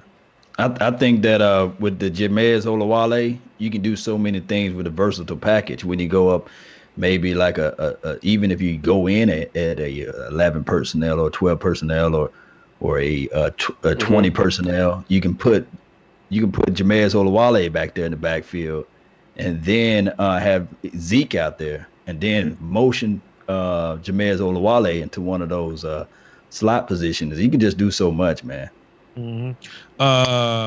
Somebody asked me, Kyle Lowry. He says, "Vach, who's better, Deshaun Watson or Dak Prescott?" Too soon. Too soon. You need a little more film. You really don't know a player till really by the end of year 3. Hey, yo, I was at 202 number from earlier. 202. Who it is? Who this is? Is this Willie Beeman? And he hung up again. We ain't gonna answer phone. Streaming Willie Beeman. It's the second time he hung up. I ain't answered the phone for you no more. I heard that, man. Damn. That's a cool name, though. I like that name. Talking up your anytime minutes, anytime. Come on now. Stop with the prepaid phone, man. Get a real phone, man. Come on, man. Yeah. Hey, guys, when y'all call in, just because Botch can see your number, he's respectful enough. He's not going to give out your whole number. So, call in. Don't be scared. Man up. He can't shoot you from where he is. He's just going to tell you the area code. He's not going to give out your whole number. I cannot shoot you from wherever you at. Stephen Williams said it's not me. Okay. Because I think Stephen Willie Beeman, actually, I believe he's in Texas, believe it or not. He's not a 202 number, so that's somebody else. 407, who it is? Hey, man, this is 5 Group. What up, 5 Group? What you got for the show? Don't skip us. Hey, man. Hey. This is the real 5 Group, dude. Yeah. All right. You mean the 5 Group that disrespected Miss Jackie? Hey, I just told her to keep race out of the game. That's all. Hey, dog. Okay. Let me tell you something. Let me tell you something. I don't know what you said. I'm just kind of riding first and asking questions. Better not. Nobody say nothing about Miss Jackie. Okay. Miss Jackie, man, not gonna be able to do it. I don't I've know. got a little bit. Okay. Wait, but can I go ahead and go ahead? Go ahead, Group 5. Sure. Go ahead. Okay. All right. So here's my take on Dak, because I give Dak a lot of hate, but my thing with Dak, if you look at all the quarterbacks like Romo, and you look at Rodgers, and you look at Favre, everybody has their one tendency that they go to, right? Favre was a gunslinger, so he started to do great when he started listening to the coaches and said, look, just throw it here, don't rocket balls, keep everything going, right? So with Dak, the deal is his go-to when he's under the gun is short passes, right? He can True do that. bounce, he can scramble, he can buy time, and he does that really well. What he needs to develop is the medium and the long strikes, because every play has one or two guys open, right, for a little period of time. So if you look at Romo, when Romo took off, he had different tendencies when he would come out and then control the ball and throw the passes. Dak is different. He just needs to develop the longer middle range passes, and he's going to be dangerous. But the thing that we don't get from the fans like you guys, or we don't get from Dak, is, well, I'm working on it. It's not my fault. I got to throw it right to Dez's face mask. But I don't want to hear that. I want to hear, I'm working on the things that I didn't do well. I'm working on the long pass. I'm working on 15-yard out passes like Aikman. Whatever he needs to do to complete and be a complete quarterback, let him do it. But we only get excuses from you guys. So it's not that whoa, hold it. Excuses? guys Do you make. know where Troy Aikman was his third year? The Damn. Cowboys weren't even sure that he was going to be the guy. You remember, Steve they were Walsh. actually thinking about Steve Walsh playing. Take a look at Brett Favre, who was in Atlanta his first year, and they basically just gave him away to Green Bay. Take a look at Tony Romo, who was on the bench for 4 years. I'm not saying that Dak Prescott is, on the level, but you're comparing him now with guys who have been in the NFL. No. Aaron Rodgers has been in there for how long doing what he's doing after sitting behind a Brett Favre? Dang. Yeah. I'm saying he needs to work on the things to get better that he doesn't do right now. And that's the things that, with all the internet stuff that we have about like what's going on and with with spring training and all this stuff, we don't hear that. Every year, what did Romo do? He said, "Hey, I'm going to work on a new thing so I can throw better. I'm going to work on my mechanics. I'm going to work on these passes that I need to do to get better." And every year he took on some challenge, and he kind of let us know, "I'm going to do this to get better."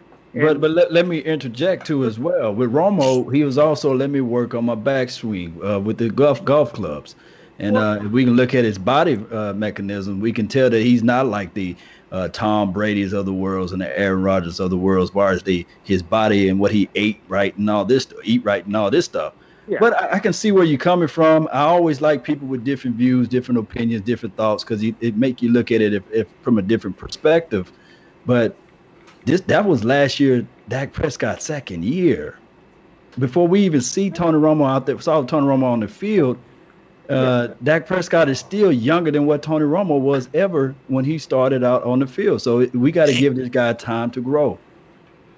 Right, and I will. I mean, because like I said, I just don't like the excuses from the guys online, and I'm going to be like, come on, man.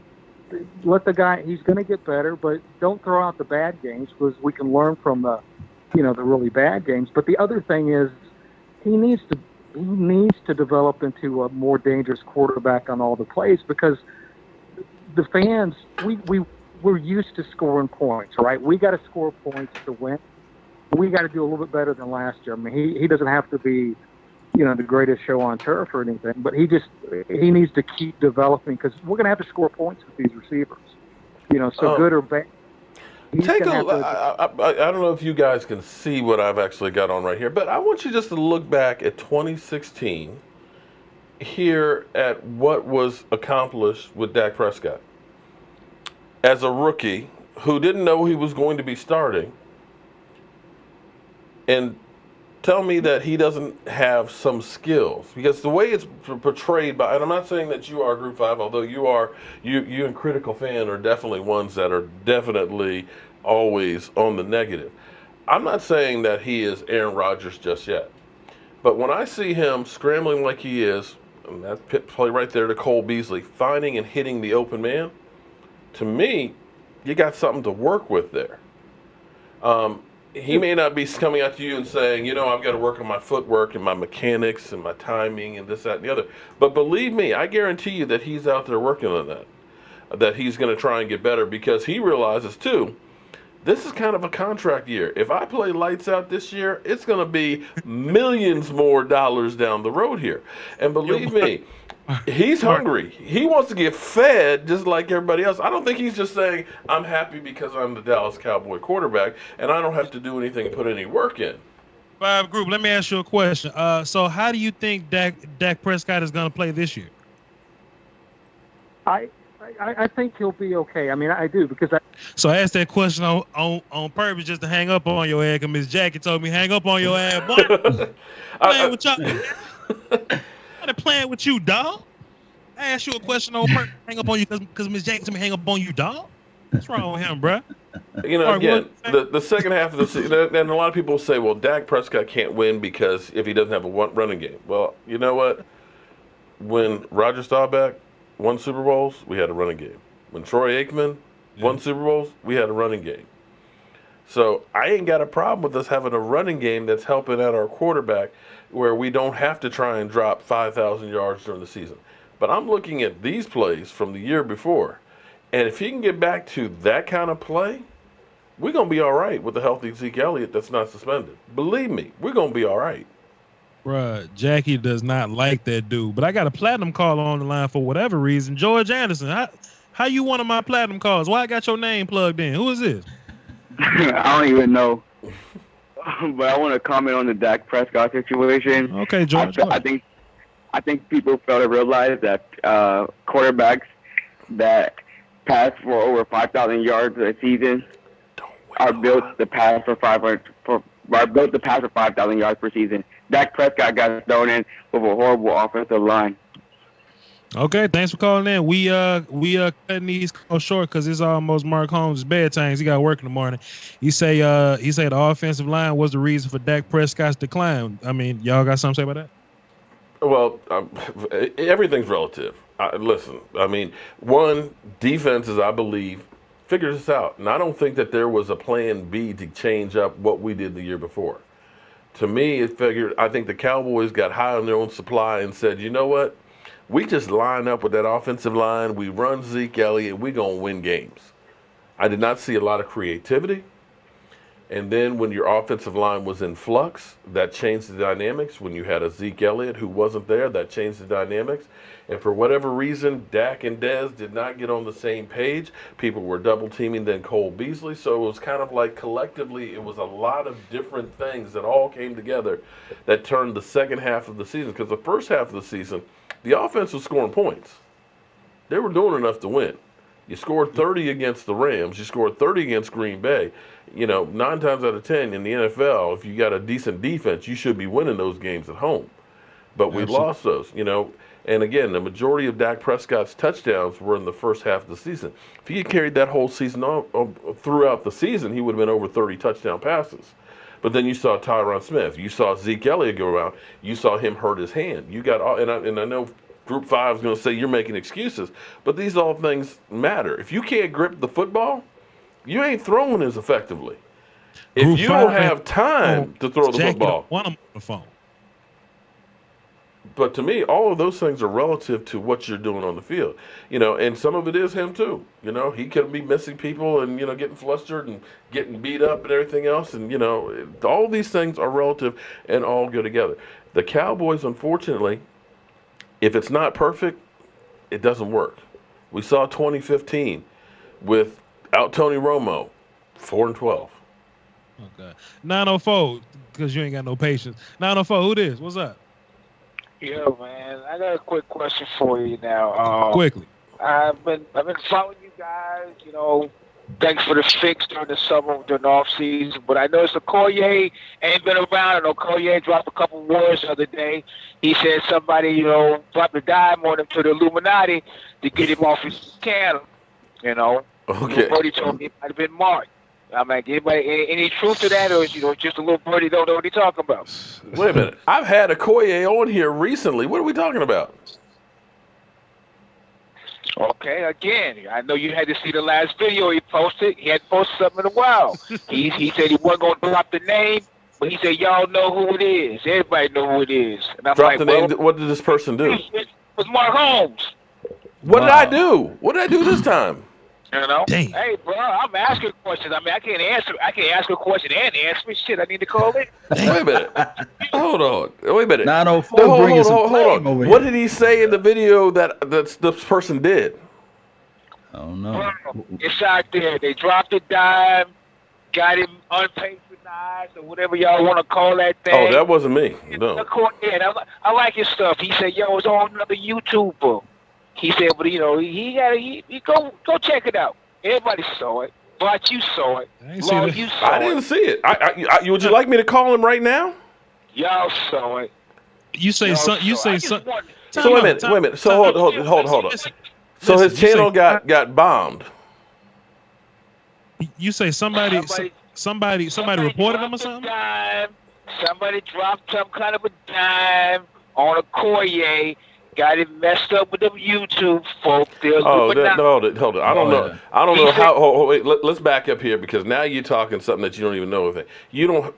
YouTube immediately. If you are doing clips, because Law Nation can verify this. If you're using clips and things like that, they can shut your stuff down. And if you get 3 copyrights, it's not a matter of somebody calling in and saying this guy did it, because you can't get in touch with people on YouTube. They get in touch with you. Right. Okay, And, there is no hotline to say that guy did this, that. No, it doesn't work that way. Now you can go ahead and, like, if somebody's a troll over there, you can kind of report them for being a troll or having hate speech and things like that. But you, as a YouTuber, can't drop the dime on it. What happens is, and a lot of my buddies and things have been hit and striked because they used tapes from other things. And if you do use tapes, you're risking being shut down. Yeah, it gets fickle with YouTube, man. But I hope Okoye lands on the feet, man. I hope he can get back out there. I talked to him the other day. Oops. Damn. Try to chop it up this week. Yeah. I didn't know. I didn't know that they hit his channel, but believe me, I know a lot of people have been hitting stuff.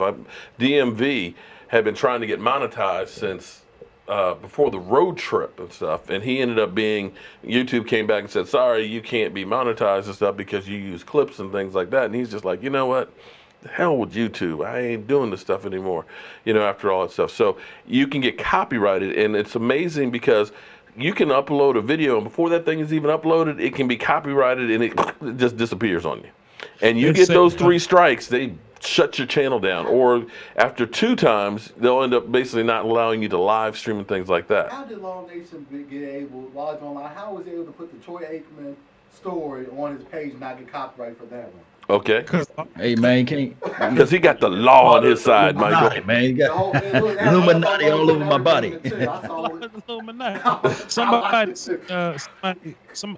Somebody in the chat box say that Okoye Patreon got shut down or whatever. So that's something different. We definitely. Well, I don't know how would you get your Patreon shut down?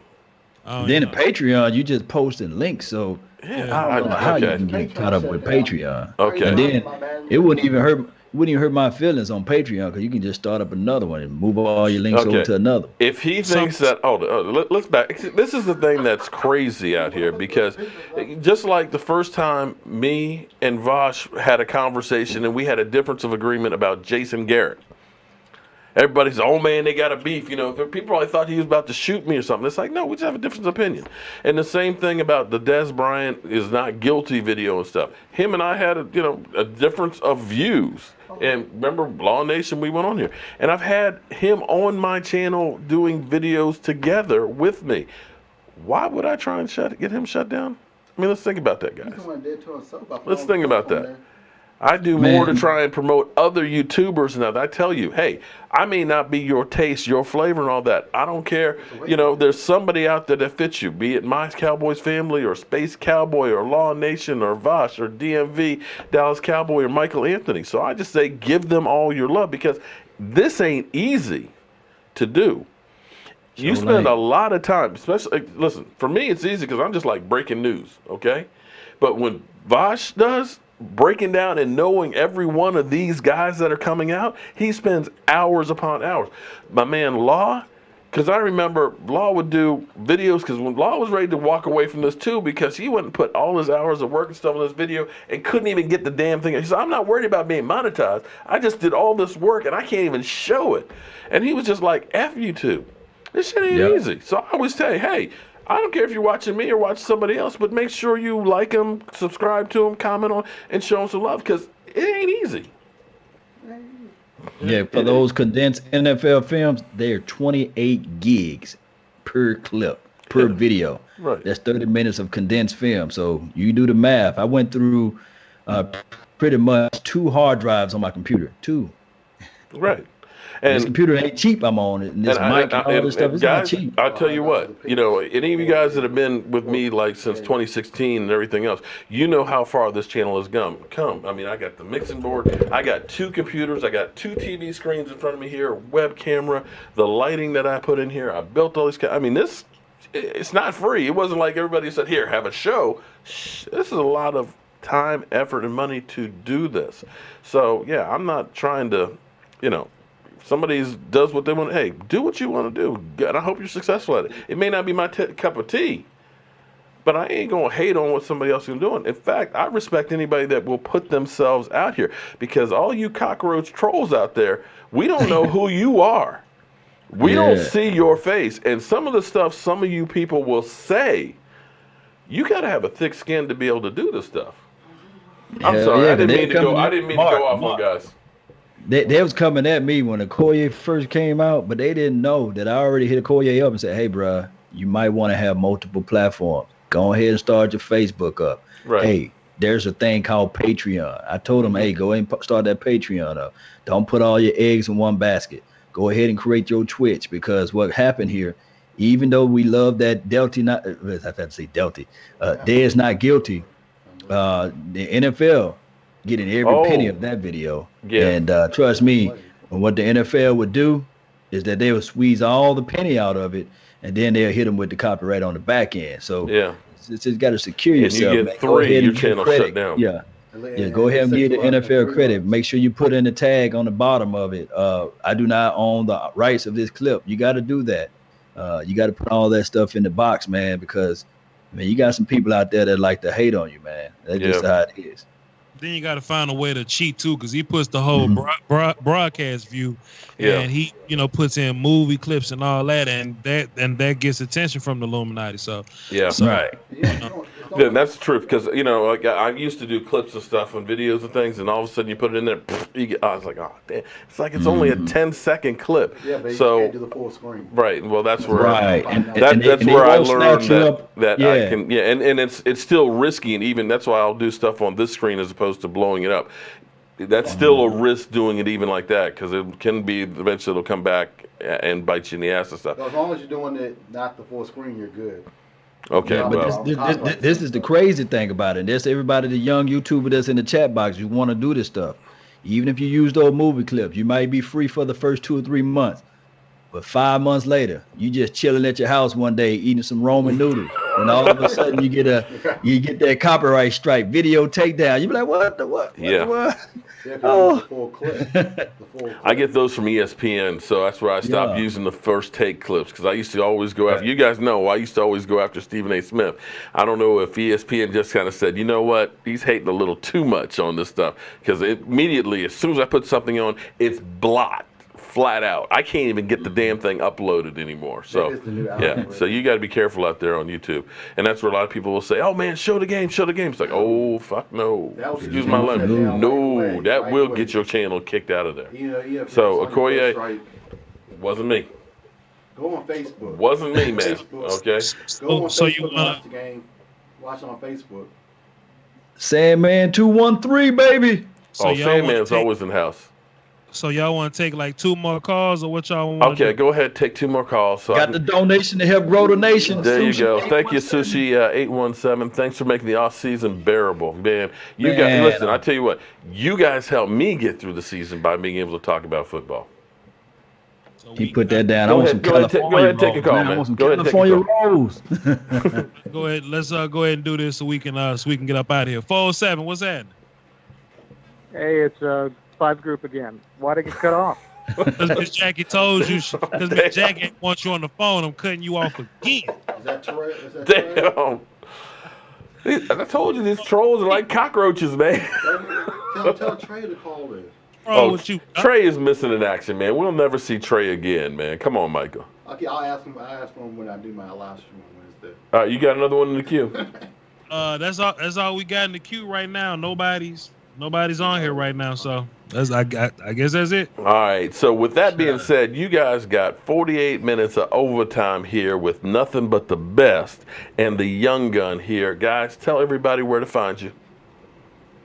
Well, I can go ahead and go because I'm gonna let the people champs. I'm talking about the champions of the 20%. I'm gonna let him go last. You guys can follow me on Facebook as Laws Nation, on Instagram that's Laws Nation with the S, Twitter, Twitch that's Laws Nation, Periscope that's just Law Nation. You guys follow me, man. Hit me up and support the nation, man. You guys know where to go to find me. And remember, you guys are listening to nothing but the best. Salute. I'm out.